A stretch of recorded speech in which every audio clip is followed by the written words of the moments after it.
बेटे का शादी किया, अभी बहू आई और फिर बहू बेटे के पक्ष में हो गई या बेटा बहू के पक्ष में हो गया और माता पिता से एक रूखापन। ऐसी स्थिति में जिसको पाला पोसा बड़ा किया और जब उसकी तरफ से कटुता होती है तो महाराज जी जब बड़ा हृदय वृद्धि।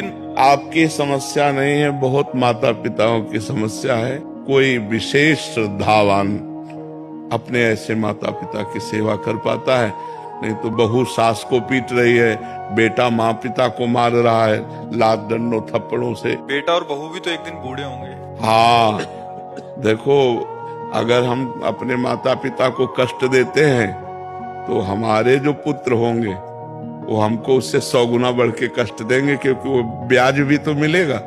तो इसलिए नए बच्चों को ये ध्यान रखना चाहिए कि वो भी किसी दिन माता पिता बनेंगे और वो किसी दिन वो भी बूढ़े होंगे। तो अपने माता पिता के साथ असभ्य व्यवहार नहीं करना चाहिए, आसुरी व्यवहार नहीं करना चाहिए। यार, जिस कोख से पैदा हुए उसको तुम लात मार रहे हो, उसकी आरती उतारनी चाहिए।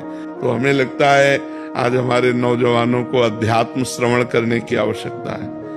शास्त्र श्रवण करें, संतों की बात सुने, जिससे समझें तो माता पिता कौन है। माता पिता की आराधना से भगवान विट्ठल आज जो महाराष्ट्र में विराजमान है वो माता पिता की आराधना से ही प्रकट हुए। पुंडरीक नाम के एक भगत अपने माता पिता को भगवान मानकर आराधना करते थे, तो भगवान स्वयं चलकर दर्शन देने आए।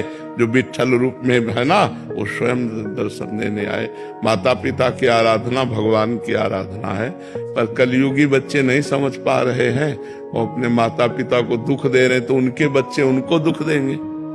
पक्का समझो, ब्याज सहित मिलेगा। यहाँ सब कुछ ब्याज सहित मिलता है।